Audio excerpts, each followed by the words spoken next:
शरीर का सबसे ताकतवर हिस्सा मन है और इसी मन को वश में करने के लिए इससे काम में लगाना पड़ता है। इसे नियंत्रित पल भर में किया जा सकता है। ऐसी सिख गौतम बुद्ध ने कई सालों पहले उस वक्त की पीढ़ी को क्यों दी थी? इसके पीछे का रहस्य क्या है? आज इसी रहस्य के बारे में हम गौतम बुद्ध की कहानियों के माध्यम से जानेंगे। तो बिना देर किए चलिए उन कहानियों की शुरुआत करते हैं। पहली कहानी, जीवन में असंभव कुछ भी नहीं होता।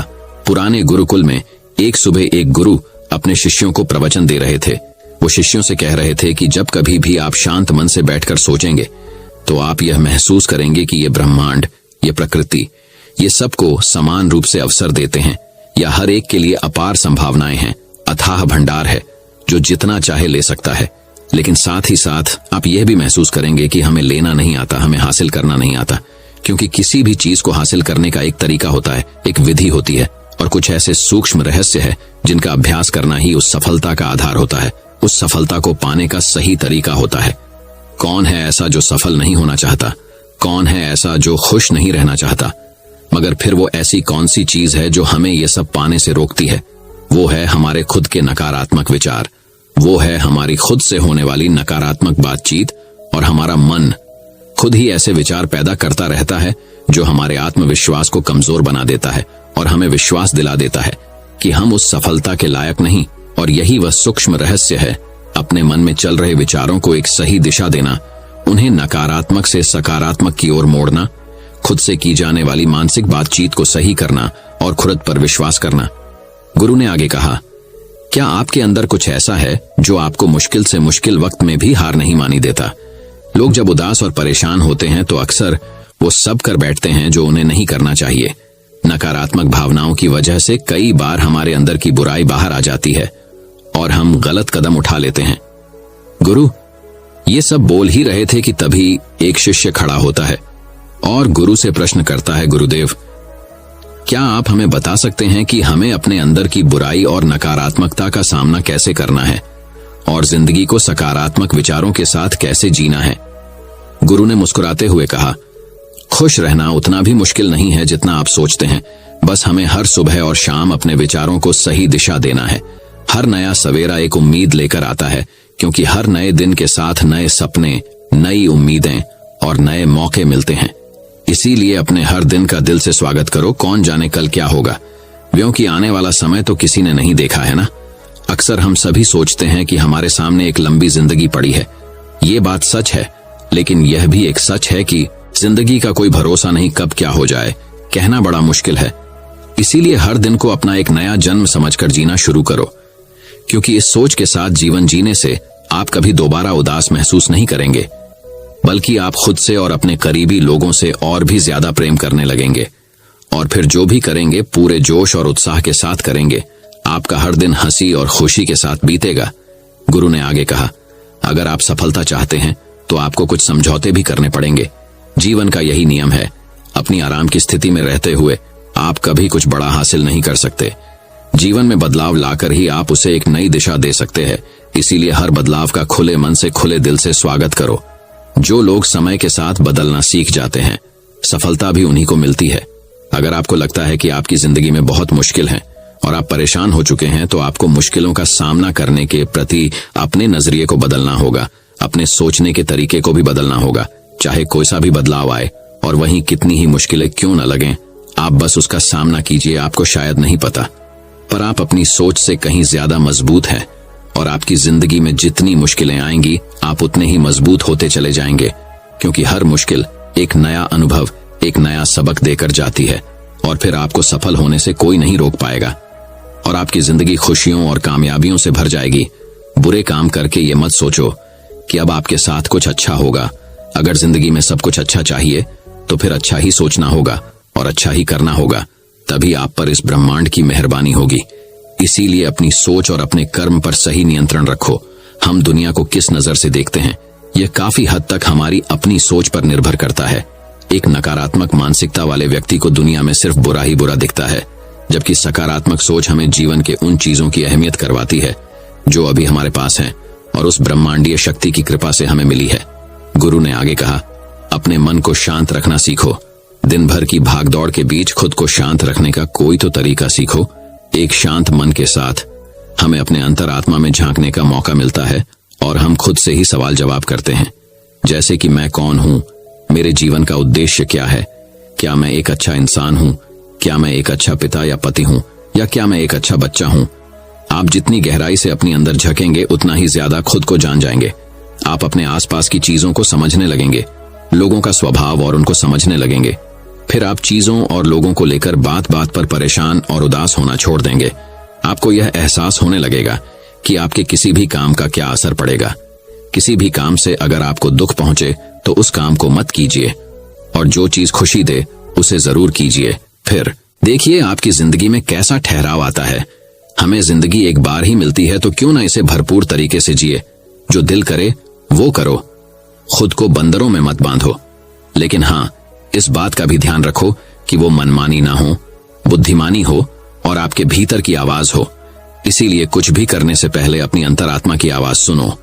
आपके दिल की चाहत कुछ भी हो सकती है, जैसे कोई नया व्यापार शुरू करना, किसी नए शहर में जाकर अपनी किस्मत आजमाना, या फिर कुछ महत्वपूर्ण हासिल करना। जो भी आपके दिल में है उसे पाने के लिए कम से कम एक बार अपना संपूर्ण प्रयास जरूर करो। ये मत सोचो कि इसका परिणाम क्या होगा। जो मन में है बस उसे कर डालो। अक्सर हम उधेड़ बुन में फंस जाते हैं क्योंकि हमारा दिल कुछ कहता है और दिमाग कुछ और। लेकिन प्रयास करने पर ज्यादा से ज्यादा आपके साथ क्या हो सकता है, यही ना कि आपको सफलता नहीं मिलेगी। गुरु ने आगे कहा, लेकिन कम से कम आपको इस बात का पछतावा तो नहीं रहेगा कि आपने कोशिश नहीं की। कुछ ना करने से तो बेहतर है कि हम उस काम को करके उसमें असफल हो जाएं। गुरु ने आगे कहा, आपकी अंतरात्मा आपकी भलाई चाहती है। इसकी आवाज को कभी भी नजरअंदाज मत करो, क्योंकि अंदर से आने वाली आवाज ही हमें सफलता के रास्ते पर ले जाती है। जब भी आप कुछ गलत सोचते हैं या करते हैं तो सबसे पहले अंदर की आवाज ही आपको टोकती है, गलत करने से रोकती है। कभी सोचा है ऐसा क्यों होता है? क्योंकि यह हमेशा हमारा भला चाहती है। यही तो ऊपर वाले का दिया हुआ सबसे अनमोल उपहार है हमारे पास, जिसे हम समझ या बुद्धिमत्ता कहते हैं। अगर जिंदगी की खूबसूरती को समझना है तो अपने अंदर झांक कर देखो। ये देखो कि तुम्हारे पास क्या क्या है और तुमने अपने जीवन में कितना कुछ हासिल किया है। जिंदगी की सुंदरता को आप केवल तभी महसूस कर पाएंगे जब आप धन्यवाद के भाव से भरे रहेंगे, बजाय यह सोचकर दुखी होने के कि हमारे पास क्या नहीं है। ये सोचकर खुश रहो कि हमारे पास कितना कुछ है, और इसी संतोष की भावना और शांत मन के साथ अपना प्रयास जारी रखो। इतना कहने के बाद गुरु कुछ देर के लिए मौन रहे और फिर कहना शुरू किया, क्या आप जानते हैं, शब्द तलवार से ज्यादा ताकतवर होते हैं। इसीलिए शब्दों का उपयोग सोच समझकर करना होता है। ऐसी बात करने से बचो जो किसी दूसरे को बुरी लगे। साफ और स्पष्ट राय रखना अच्छी बात है, लेकिन किसी को ऐसी बात मत बोलो जो उसे अंदर तक छूप जाए। सच भी तो सभ्यता के साथ कहा जा सकता है ना। अगर आप क्रोध में हैं तब भी किसी को उल्टा सीधा कहने से बचो। नहीं, ऐसा ना हो कि आपको बाद में पछताना पड़े। बात करते समय अपनी आवाज में नरमी रखो। जहां तक हो सके साफ बात कहो, लेकिन प्रेम से कहो। एक अच्छा इंसान बनने के लिए आपको सिर्फ इतना ही करना है। हाँ, लेकिन इन आदतों को अपने स्वभाव का हिस्सा बनाने में समय लगता है, क्योंकि इनका अभ्यास करना पड़ता है। खुद से पूछिए कि क्या आप एक अच्छे इंसान हैं, और आपको क्यों लगता है कि आप अच्छे हैं। आपके अंदर ऐसी कौन सी खास बात है। आप दूसरों से किस तरह से पेश आते हैं। ये सवाल आपको अपनी कमियां जानने में मदद करेंगे। शुरुआत में हो सकता है खुद से ऐसे सवाल जवाब करना आपको अजीब लगे, लेकिन खुद से ऐसे सवाल करते रहिए और खुद को विनम्र और अंदर से शांत रखने का प्रयास करेंगे। अगर एक इंसान के रूप में आपको अपने अंदर सुधार लाना है तो अपनी कमियों को पहचान कर उन्हें दूर करना ही होगा। गुरु ने आगे कहा, दुनिया में प्रेम से बढ़कर कुछ भी नहीं है। प्रेम आपको आबाद भी कर सकता है और ये आपको बर्बाद भी कर सकता है। हालांकि प्रेम को ना समझना ही बर्बाद करेगा, क्योंकि प्रेम तो बड़ी पवित्र चीज है। प्रेम ही ईश्वर है, ऐसा कहा जाता है। अपना नियम बना लो कि आपके अंदर सबके लिए प्रेम और करुणा हो। जिससे दिल में प्रेम होता है वहीं दिल आबाद होता है। जितना प्यार आप बांटेंगे उतना ही आपके पास लौट कर आएगा। जिसके दिल में प्रेम और करुणा है वह कभी किसी के साथ बुरा कर ही नहीं सकता। उसके अंदर दूसरों के प्रति बुरी और नकारात्मक भावनाएं आ ही नहीं सकती। असल में प्रेम के अंदर वो ताकत है जो हमें गलत काम करने से रोकती है। गलत काम करके इंसान कभी चैन से नहीं रह सकता। उसके अंदर हमेशा एक डर और पश्चाताप रहता है। गलत काम करना छोड़ दो, फिर देखो आपको इतनी बेहिसाब खुशी और संतुष्टि मिलेगी कि आपकी पूरी जिंदगी चैन से गुजरेगी। जो लोग स्वार्थी और धोखेबाज होते हैं, खुशियां उनसे दूर भागती है। वो चाहे कितना ही खुश रहने का दिखावा कर लें, लेकिन अंदर से वो हमेशा दुखी ही रहते हैं। गंदे काम और गंदे विचार हमें कभी खुश नहीं रहने देते, और जहां खुशी है वहीं प्रेम है। इतना कहने के बाद गुरु ने अपना प्रवचन समाप्त किया और फिर सभी शिष्य अपने अपने दैनिक कार्यों में लग गए। दोस्तों, इस तरह के विचार अपने दिमाग को देने से और विचारों को सकारात्मक रखने से निश्चित रूप से जिंदगी बदलेगी। तो आइए आप जल्दी से समराइज कर लेते हैं कि हमने इस वीडियो में क्या क्या सीखा। इस वीडियो में आपने खुद से की जाने वाली सकारात्मक बातचीत की, ताकत के बारे में जाना और ये भी जाना कि खुद की काबिलियत पर संदेह करना हमें नीचे खींचता है। खुद को हमेशा अपनी खूबियों और अच्छाइयों के बारे में याद दिलाते रहो, क्योंकि इससे हमारा आत्मविश्वास बढ़ता है। इस वीडियो में आपने ये भी सीखा कि हमें अपने अंतर्मन की आवाज भी सुननी चाहिए। हमें अपनी कमियां, अपनी खूबियों और अपने लक्ष्य स्पष्ट रूप से पता होने चाहिए। हमेशा सकारात्मक सोच रखनी है और यह याद रखिए कि अगर हम ठान लें तो जीवन में कुछ भी असंभव नहीं। आपने इस वीडियो में अच्छाई की और एक अच्छा इंसान बनने की अहमियत के बारे में भी जाना। असल में अच्छा होना सफल होने से भी ज्यादा जरूरी है। दुनिया में पहले से ही काफी बुराइयां हैं और हमारे अंदर की बुराई हमें मानसिक और शारीरिक दोनों तरफ से कमजोर बनाती है। इसलिए जितना हो सके अपने मन और विचार दोनों पवित्र रखो। अच्छा सोचो, अच्छा करो और अपने अंदर की बुराई को सिर मत उठने दो।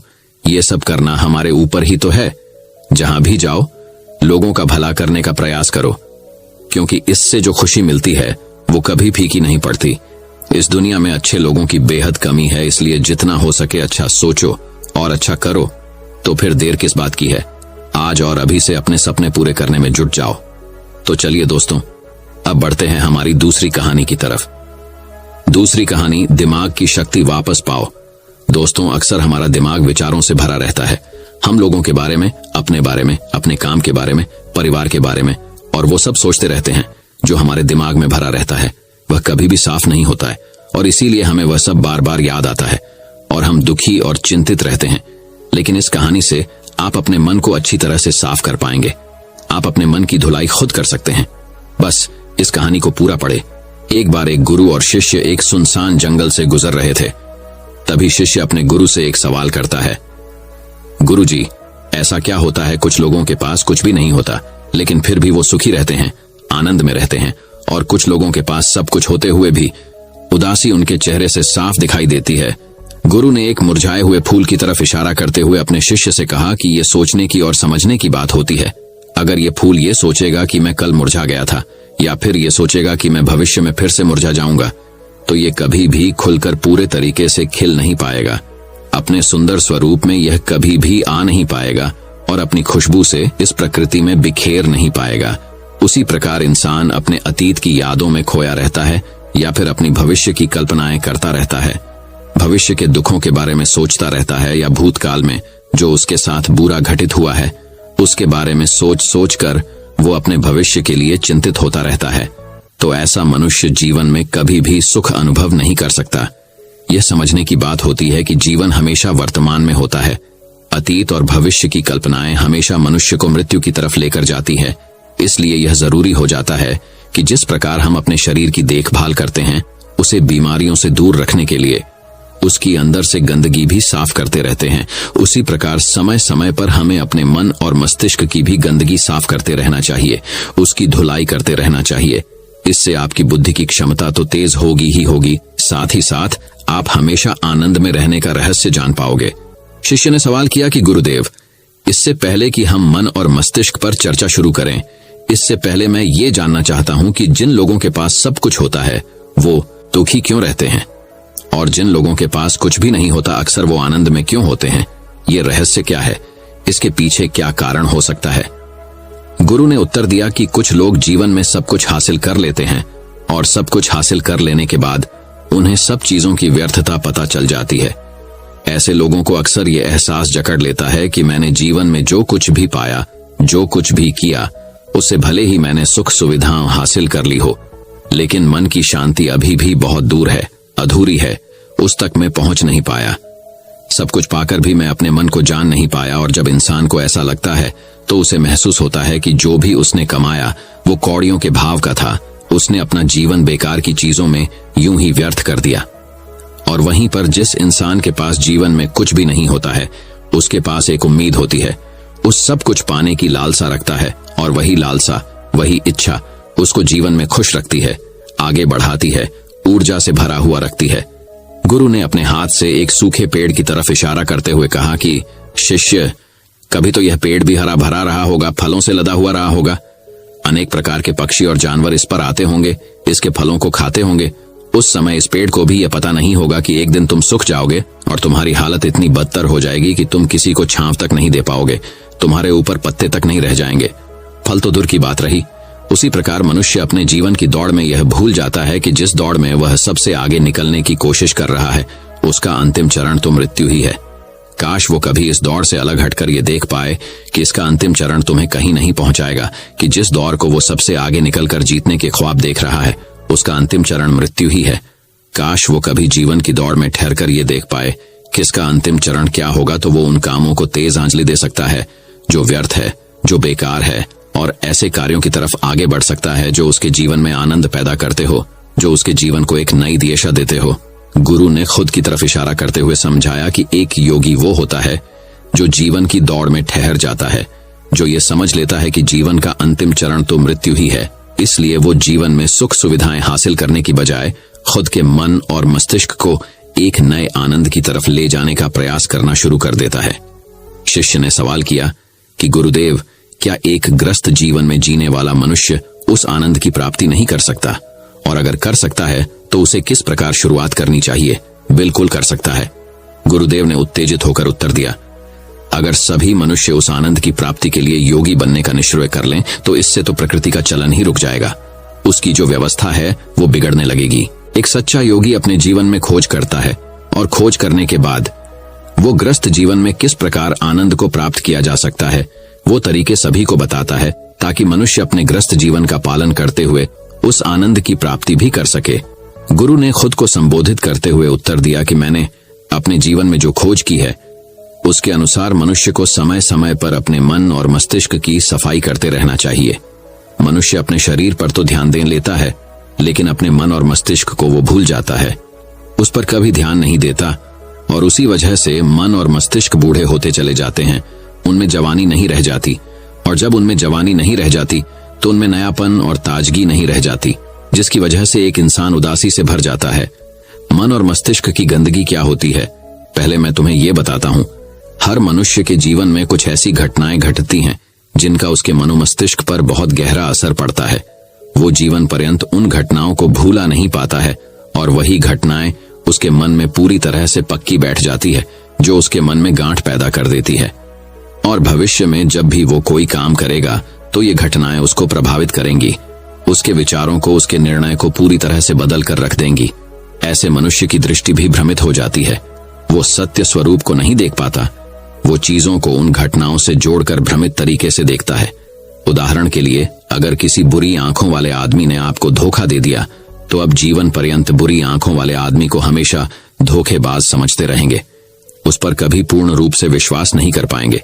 लेकिन समझने की बात यह होती है कि जिस इंसान ने आपको धोखा दिया, वो धोखा आपको बुरी आंखों से नहीं मिला, वो उस इंसान के स्वभाव से मिला। लेकिन उस इंसान के स्वभाव से हमारे दिमाग में उसका एक चित्र छप गया, उसकी एक छवि बन गई, और वो छवि दूसरे आदमी से जब हम संपर्क करते हैं तो बीच में एक दीवार की तरह खड़ी हो जाती है, और इसी वजह से दो लोगों के बीच प्रगाढ़ संबंध स्थापित नहीं हो पाते। जो मनुष्य के लिए सबसे जरूरी यही होता है कि वो अपने आप को अतीत की घटनाओं से फ्री रखें, उन घटनाओं से प्रभावित होकर वो दिमाग में किसी तरह की छवि न बनाएं।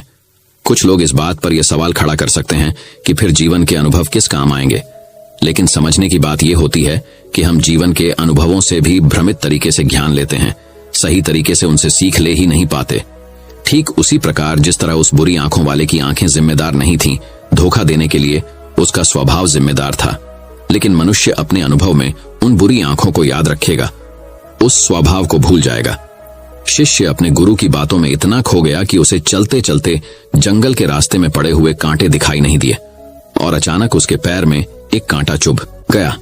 गुरु ने उसका कांटा बाहर निकालते हुए उससे पूछा, कांटा तुम्हारे पैर में क्यों लगा? इसके पीछे तुम किसे जिम्मेदार मानते हो? गुरु ने कहा कि तुम मुझे भी जिम्मेदार मान सकते हो, क्योंकि मैं तुम्हें एक बात सुना रहा था। क्या तुम खुद को भी जिम्मेदार मान सकते हो कि तुम मेरी बातों में इतना खो गए कि तुम्हारा रास्ते पर ध्यान ही नहीं रहा? क्या तुम इन पेड़ों को जिम्मेदार मान सकते हो जिन्होंने ये कांटे इस रास्ते पर बिछा दिए? शिष्य ने उत्तर दिया कि गुरुदेव, इसमें मैं खुद को ही जिम्मेवार मानता है, क्योंकि आप तो अपना काम कर रहे थे और इस पेड़ ने भी अपना काम किया, पर मैं अपना काम पूरे होश पूर्वक नहीं कर पाया। अगर मैं चलने पर ध्यान लगाए रहता, अगर मैं आपकी बातों में पूरी तरह से खो नहीं जाता, तो मुझे ये कांटा कभी नहीं लगता। इसमें पूरी तरह से मेरी ही गलती थी।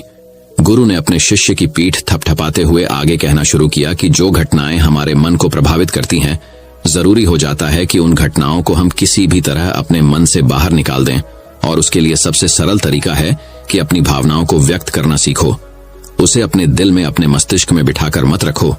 जब तुम किसी दूसरे मनुष्य के सामने अपनी भावनाओं को व्यक्त कर देते हो, तो तुम्हारे मन का बोझ हल्का हो जाता है। कुछ लोगों का स्वभाव ऐसा होता है कि वो अपने मन की बात किसी को नहीं बताते। ऐसे लोग अक्सर अपने अंदर ही अंदर दुखी होते रहते हैं, लेकिन वो अपने मन की बात किसी दूसरे आदमी के सामने नहीं बताते। इसके उलट कुछ लोग ऐसे भी होते हैं जो अपने मन में किसी भी बात को रख नहीं पाते। उनके साथ कुछ भी अच्छा या बुरा होता है, वो अपने मन की बात, अपनी भावनाओं को दूसरों के सामने व्यक्त कर देते हैं। और तुमने खुद महसूस किया होगा कि जो लोग अपने मन की भावनाओं को व्यक्त कर देते हैं, वो जीवन में ज्यादा आनंदित रहते हैं। कभी भी प्राकृतिक रूप से आए हुए वेग को रोकना नहीं चाहिए। जिस वेग को हम रोकने की कोशिश करते हैं, वो वेग हमें अंदर से ही खाने लग जाता है। अगर तुम्हारा मन किसी बुरी घटना पर रोने का हो रहा है, तो चीख चीख कर रो, अपने आप को रोको मत, उस वेग को पूरी तरह से बाहर आने दो। अगर किसी दूसरी घटना पर तुम्हारा मन खुश होने का, आनंदित होने का हो रहा है, तो पूरी तरह से नाचो गाओ, जिससे कि तुम उस वेग को बाहर निकाल सको। और जब वो वेग अपनी पूरी गति के साथ बाहर आ जाता है, तो पीछे छोड़ आता है एक खालीपन, एक अकेलापन, एक शांति, एक मौन, एक अनुभूति। गुरु ने शिष्य को समझाते हुए बताया कि जिस प्रकार तेज रफ्तार से चलता हुआ पानी अपने वेग से आने वाली सभी बाधाओं को तोड़ देता है, उसी प्रकार हमारे अंदर भावनाओं का उठन वाला अगर बाहर नहीं निकाला गया, अगर हमने बांध बनाने की कोशिश की, तो वो उस बांध को तोड़ देगा, और उस बांध को तोड़ने के बाद उसका कचरा हमारे मन के अंदर ही ठहर जाएगा, जो हमारे मन को दूषित कर देगा, उसको गंदगी से भर देगा। अक्सर मनुष्य अपने मन में किसी घटना को दबाकर इसलिए रखता है कि वो सोचता है कि अगर सामने वाले को इस घटना के बारे में पता चला, तो वो पता नहीं मेरे बारे में क्या सोचेगा। इसी विचार की वजह से वो अंदर ही अंदर खुद दुखी होता रहता है, लेकिन सामने वाले को वो कुछ भी नहीं बताता। लेकिन एक बार अगर वो हिम्मत कर सकता है, शुरुआत कर सकता है, तो उसका पूरा जीवन परिवर्तित हो सकता है। एक बार अगर उसके दिमाग की आदत बन गई, तो वो जीवन भर अपनी भावनाओं को दूसरों के सामने व्यक्त करने से हिचकिचाएगा नहीं। और अपने दिमाग की ये आदत हम 21 दिनों में पैदा कर सकते हैं। 21 दिनों तक अगर सही तरीके से हम अभ्यास करें, तो हमारा दिमाग पूरी तरह से भावनाओं से मुक्त हो जाएगा। यह 21 दिनों का अभ्यास इस प्रकार है। 21 दिनों तक सबसे पहली बात जो याद रखनी है कि अपने मन में किसी भी बात को दबाकर नहीं रखना है। अगर हम किसी मनुष्य के बारे में अच्छा सोचते हैं, तो हम उसे व्यक्त करें। अगर बुरा भी सोचते हैं, तो उसे भी व्यक्त करें। परिणाम भूल जाएं कि परिणाम क्या होंगे। सिर्फ अपने दिमाग की धुलाई करने पर विश्वास रखें। इससे आपके अंदर एक अद्भुत साहस पैदा होगा। जब आप किसी मनुष्य के बारे में वह सब बता पाएंगे जो आप उसके बारे में सोचते हैं, तो आप खुद सोचिए कि आपका खुद के ऊपर विश्वास कितना ज्यादा बढ़ जाएगा। आपके मन के सारे डर खत्म हो जाएंगे। हो सकता है कि इसमें आपको चुनौतियों का सामना करना पड़े, लेकिन जहां पर चुनौती नहीं होती, वो कुछ अभ्यास भी नहीं होता। अभ्यास हमेशा चुनौतियों से भरा होना चाहिए। इससे आप सत्य वचन बोलने का अभ्यास भी कर पाएंगे। अक्सर हम दूसरों को प्रभावित करने के लिए वो सब बोलते हैं जो उन्हें अच्छा लगता है, लेकिन वो नहीं बोलते जो हम उनके बारे में सचमुच में सोचते हैं, और यही हमारी सबसे बड़ी भूल हो जाती है। इससे हमारा पूरा अस्तित्व झूठ बनकर रह जाता है। और अपनी भावनाओं को व्यक्त करते समय यह भी जरूर ध्यान रखें कि आपके अंदर जो भावनाएं उस इंसान के प्रति उठ रही हैं, उनके पीछे का मूलभूत कारण क्या है। उदाहरण के लिए, जब एक नौकर अपने मालिक के लिए कोई काम करता है और वो काम अच्छे से नहीं कर पाता है, तो मालिक उसे डांट फटकार देता है, जिससे उसके अंदर उसके प्रति क्रोध की भावना ये उठती है। लेकिन समझने की बात ये होती है कि मालिक तो आपको कहेगा ही, वो तो डांटेगा ही। अगर आप काम अच्छे से नहीं करेंगे, तो अगर आप काम अच्छे से कर रहे हैं और फिर भी आपका मालिक आपके साथ अच्छा व्यवहार नहीं कर रहा है, तो आप खुलकर अपने मालिक को अपनी भावनाएं व्यक्त कर सकते हैं, बिना ये सोचे कि इसका परिणाम क्या होगा। अगर आप इस भावना को उठाएंगे, तो आप अपनी नजरों में खुद ही नीचे गिरने लग जाएंगे। आपका आत्मविश्वास बिल्कुल खत्म हो जाएगा। दूसरा अभ्यास जो तुम्हें 21 दिनों तक करना है, वो ये है कि जो भी घटनाएं तुम्हारे साथ घटित होती हैं, कम से कम जीवन में एक इंसान ऐसा होना चाहिए जिसके सामने तुम अपने दिल की बात रख सको, चाहे अच्छी बात हो चाहे बुरी बात हो। वो सब बातें तुम बिना कुछ सोचे विचारे, बिना इस डर से कि वो इंसान तुम्हारे बारे में क्या सोचेगा, तुम उस इंसान को अपनी सारी बातें बता सको और वो इंसान तुम्हारी सारी बातें सुनने के बाद तुम्हारे लिए कोई छवि पैदा ना करें। ऐसे इंसान अपने जीवन में खोजो और उनके सामने अपनी सारी भावनाएं व्यक्त करने की कोशिश करो। दिन में जो कुछ भी घटित होता है, अच्छा लगता है, बुरा लगता है, किसी के प्रति आकर्षण होता है, उसको एक दोस्त की तरह बताने का प्रयास करो। इससे तुम्हें ये पता चल पाएगा कि तुम्हारा मन घटनाओं के प्रति किस प्रकार की भावनाएं पैदा करता है। तुम अपने मन को समझने में सक्षम हो पाओगे। जब तुम किसी दूसरे आदमी को ये सारी बातें बताते हो तो तुम खुद भी अपनी प्रतिक्रिया रोके उस घटना के प्रति तुम्हारा क्या रवैया रहा है उसके प्रति खुद का आकलन भी कर पाते हो। और तीसरा अभ्यास जो तुम्हारे मन को खाली रखेगा वह है योग निद्रा का अभ्यास। तो दोस्तों, उम्मीद करता हूं आपको इस कहानी से एक अच्छी सीख मिली होगी। ये कहानी आपको कैसी लगी हमें कमेंट बॉक्स में कमेंट करके जरूर बताएं। तो चलिए अब गौतम बुद्ध की तीसरी कहानी की शुरुआत करते हैं। तीसरी गौतम बुद्ध की कहानी। ये एक नियम 80% बीमारियां ठीक कर देगा। प्राचीन काल में हमारे संत मुनियों ने कुछ ऐसे उपाय खोजे थे जिसके सहारे वह लंबे समय तक बीमारियों से मुक्त होकर अपना जीवन जी सकते हैं। आज के वीडियो में हम उनमें से सबसे महत्वपूर्ण नियमों का जिक्र करेंगे जो बहुत आसान है और जिसे अपनाकर कोई भी व्यक्ति, पुरुष या महिला, बूढ़ा या बच्चा अपना सकता है और बीमारियों से मुक्त स्वस्थ जीवन जी सकता है।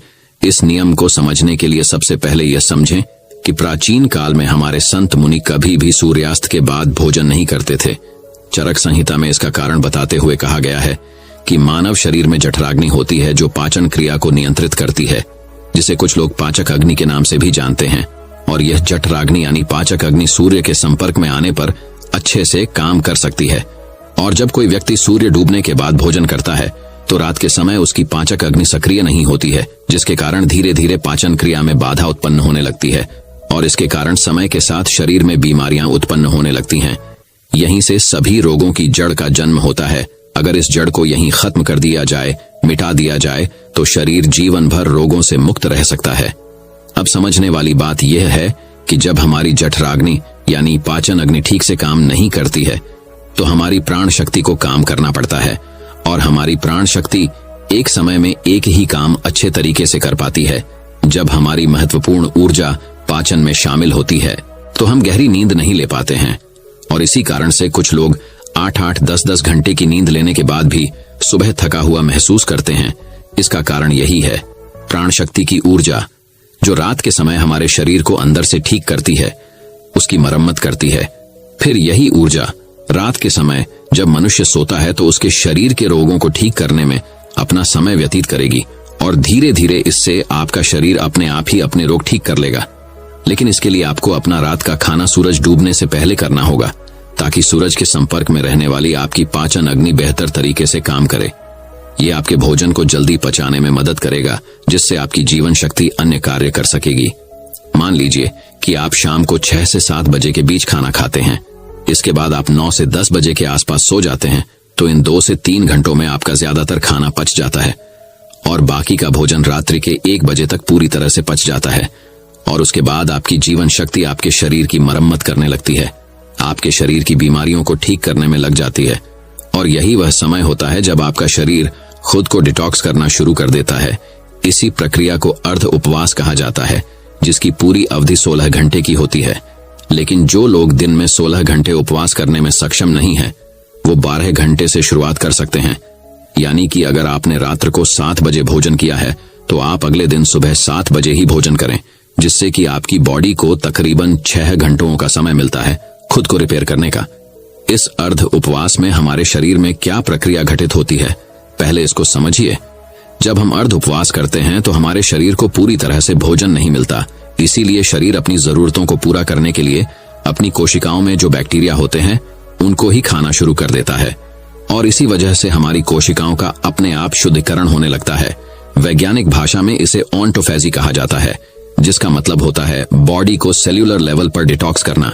सिर्फ 21 दिन के लिए जो मनुष्य इस प्रक्रिया को अपना लेता है उसकी त्वचा में निखार आने लगता है, उसके बाल गिरने कम हो जाते हैं, सुबह अच्छी ताजगी होती है, रात को नींद गहरी आती है और मानसिक तनाव बिल्कुल मिट जाता है। कुछ लोगों को लगता है कि अर्ध उपवास करने से उनका शरीर कमजोर हो जाएगा, लेकिन अर्ध उपवास करने से शरीर का फैट कम होता है, मसल्स लॉस नहीं होता और मसल्स लॉस नहीं होता, इसीलिए शरीर की क्षमता अपने आप बनी रहती है। अब तक आप ये समझ चुके हैं कि आपकी प्राण शक्ति आपकी बीमारियों को दूर करने के लिए किस प्रकार कार्य करती है, किस समय आपको भोजन करना चाहिए ताकि आपकी प्राण शक्ति पूरी ऊर्जा के साथ काम कर सके। ये हम समझ चुके हैं। लेकिन इसके बाद जो समझने वाली बात है वो ये है कि आज के समय में काम करते करते आदमी अपनी दैनिक दिनचर्या बिल्कुल छोड़ देता है। वो किस प्रकार सही समय पर भोजन करे। अगर वो रात के समय काम करता है तो वो किस प्रकार भूखा रहे, क्योंकि उसे तो आदत हो चुकी है रात के समय देर से खाना खाने की। और कुछ लोगों के साथ समस्या ऐसी है कि वो भूखे नहीं रह सकते, थोड़ी थोड़ी देर में उन्हें भूख लगती रहती है। तो ऐसे लोग किस प्रकार इस प्रक्रिया का लाभ उठा सकते हैं? देखिए, अगर आप 16 घंटे का उपवास कर रहे हैं तो उसके लिए आपको बीच बीच में कुछ लिक्विड चाहिए जिससे आपकी बॉडी भी हाइड्रेटेड रह पाए और आपके शरीर को डिटॉक्स करने की प्रक्रिया भी तेज हो जाए। शुरुआत में अगर आप अपना रात्रि का भोजन 7 बजे कर लेते हैं तो आपको 10 बजे तक भूख लगेगी ही लगेगी। उस समय जब आपको भूख लगे तो उस समय आप नारियल पानी पी सकते हैं। इससे शरीर में बहुत सारे लाभकारी फायदे भी होंगे और आपके डिटॉक्स की प्रक्रिया तेज हो जाएगी। इसके अलावा आपको कॉफी भी पी सकते हैं। और जिन लोगों का वजन ज्यादा बढ़ा हुआ है, जो अपने वजन को कम करना चाहते हैं, ऐसे लोग थोड़े गर्म पानी में एक नींबू निचोड़कर उसको पी सकते हैं। इससे उन्हें अद्भुत लाभ होंगे। कुछ ही दिनों में वो पाएंगे कि उनके शरीर का वजन कितनी तेजी के साथ घट गया है। लेकिन जिन लोगों को ठंड जल्दी लगती है, जुकाम जल्दी होता है, खांसी हो जाती है, बुखार हो जाता है, तो ऐसे लोग रात में पानी में नींबू निचोड़कर कभी ना पिएं। रात को त्रिफला चूर्ण भी लिया जा सकता है जो कि बहुत लाभकारी होता है। वो आपके शरीर को डिटॉक्स करने में उसकी बहुत सहायता करता है। सुबह आपका पेट अच्छे से खाली होगा। अगर रात को आप त्रिफला चूर्ण लेकर सोते हैं तो जिन लोगों को डायबिटीज या फिर शुगर की प्रॉब्लम रहती है, ऐसे लोग अर्ध उपवास पूरा करने के बाद जब अपना पहला भोजन करते हैं, यानी कि सुबह ब्रेकफास्ट जब वो करते हैं, तो हल्के गर्म पानी में एप्पल साइडर विनेगर, दालचीनी का पाउडर और ऊपर से एक नींबू निचोड़कर पी सकते हैं। इससे उन्हें डायबिटीज में बहुत राहत मिलेगी और कुछ ही समय में उनके रिजल्ट्स बिल्कुल चेंज हो जाएंगे। उनका शुगर लेवल, डायबिटीज बिल्कुल मेंटेन होने लगेगा। जिन लोगों को हार्ट की प्रॉब्लम ज्यादा रहती है, ऐसे लोग सुबह ब्रेकफास्ट में घी या फिर कद का जूस ले सकते हैं। ये उनकी त्वचा के लिए, उनकी बॉडी को डिटॉक्स करने के लिए और हार्ट के लिए सबसे ज्यादा बेनिफिशियल होता है। जिन लोगों का डाइजेशन ठीक नहीं होता है, ऐसे लोग पानी में अजवाइन और जीरा गर्म करके उस पानी को ठंडा करके पी सकते हैं। इससे उनकी पाचन क्रिया बेहद सुलभ हो जाएगी। और जिन लोगों को अर्ध उपवास करने में दिक्कत होती है, बार बार भूख लगती है, तो ऐसे लोग हल्के गर्म पानी में शहद मिलाकर पी सकते हैं। ये उनकी भूख को मिटा देगा और उनके शरीर को डिटॉक्स करने में बहुत मददगार ही साबित होगा। कुछ लोग जल्दी रिजल्ट पाने के लिए हफ्ते में 2-2 दिन उपवास करते हैं, लेकिन फिर 5 दिन पेट भर भर के भोजन करते हैं। इससे उनको जल्दी रिजल्ट्स तो मिल जाते हैं, लेकिन ज्यादा समय तक ऐसे रिजल्ट्स टिकाऊ नहीं होते। अर्ध उपवास यानी कि इंटरमिटेंट फास्टिंग धीरे धीरे रिजल्ट दिखाती है, लेकिन इसके जो रिजल्ट होते हैं वो परमानेंट होते हैं। इसमें ऐसा नहीं होता है कि जैसे ही आपने फास्टिंग करनी छोड़ी वैसे ही आपका फिर से वही हाल हो गया। इसमें एक बार आपके शरीर को जो फायदे हो गए वो बहुत समय तक मिटते नहीं है। देखिए, हर कोई अर्ध उपवास कर भी नहीं सकता है, क्योंकि जो स्पोर्ट्समैन होता है, जो खेल कूद में होते हैं, उनके शरीर को रेगुलर डाइट चाहिए होती है, क्योंकि उनके लिए हेल्थ से ज्यादा परफॉर्मेंस जरूरी होती है। इसी तरह बच्चों को भी अर्ध उपवास नहीं करना चाहिए। और जो लोग मधुमेह के पेशेंट हैं, जिनका शुगर लेवल गड़बड़ रहता है, ऐसे लोगों को अगर अर्ध उपवास करना है तो समय समय पर अपना sugar level, blood sugar level check करवाते रहिए। जो लोग अर्ध उपवास का सही तरीके से पालन करते हैं, उनके शरीर की 80% बीमारियां खुद ही ठीक हो जाती हैं। और जिन लोगों को कोई बीमारी नहीं होती, ऐसे लोग अर्ध उपवास करके अपनी बॉडी को डिटॉक्स कर सकते हैं, जिससे कि भविष्य में उनको कोई बीमारी नहीं होगी। यही हमारे संत मुनियों का जीवन भर स्वस्थ रहने के लिए अचूक मंत्र था, जिसका आयुर्वेद चरक संहिता हर जगह उल्लेख मिलता है। चरक संहिता में अर्ध उपवास के साथ एक और नियम जोड़ा गया था, लेकिन वो आज के समय में संभव नहीं है। लेकिन फिर भी मैं आप लोगों के सामने उसका उल्लेख करना चाहता हूँ। शायद कुछ लोग उसका पालन कर पाए, और अगर आप पालन कर पाते हैं या नहीं भी कर पाते हैं तो कमेंट सेक्शन में जरूर बताना। देखिए, पुराने समय में जो खाना पकता था वो मिट्टी के बर्तनों में पकता था, और ये बहुत जरूरी होता था कि उस खाने को पकाने के लिए उसमें वायु का स्पर्श हो, उसमें प्रकाश का भी स्पर्श हो, उसमें अग्नि का स्पर्श हो और उसमें मिट्टी का भी स्पर्श हो। उस समय मिट्टी का ही बर्तन होता था। अग्नि का स्पर्श खाने को पकाने के लिए दिया जाता था, और सूर्यास्त से अगर पहले खाना पकेगा तो उसमें प्रकाश का भी स्पर्श आ जाएगा और वायु का भी स्पर्श आ जाएगा। क्योंकि खाना प्रेशर कुकर में नहीं पकता था, खुले बर्तन में पकता था, जिससे वायु उसको स्पर्श कर सके। लेकिन आजकल की जीवन शैली में यह संभव नहीं है। इसीलिए कम से कम हम अर्ध उपवास करना तो सीखें। चाहे हम उस तरह का भोजन तैयार नहीं कर पा रहे, लेकिन अर्ध उपवास करके अपने शरीर को फायदा तो पहुंचा सकते हैं। तो दोस्तों, उम्मीद करता हूं आपको इस कहानी से एक अच्छी सीख मिली होगी। ये कहानी आपको कैसी लगी हमें कमेंट बॉक्स में कमेंट करके जरूर बताएं दोस्तों। मैं उम्मीद करता हूं कि ये कहानी सुनने से आपके जीवन में अच्छे बदलाव आए होंगे। आपको इस वीडियो से क्या सीखने मिला ये कमेंट करके जरूर बताएं। और अपने परिवार, दोस्तों या आपके करीबी इंसान के साथ ये कहानी शेयर करके उन्हें भी इस ज्ञान से परिचित करवाए। बाकी अगर आपको ये वीडियो दिल से अच्छी लगी हो तभी इस वीडियो को लाइक कर देना, और आपने अब तक इस चैनल को सब्सक्राइब न किया हो तो चैनल को सब्सक्राइब भी जरूर कर देना। आपका हर दिन शुभ हो और खुशियों से आपका जीवन भरा रहे। धन्यवाद। नमो बुद्धाय।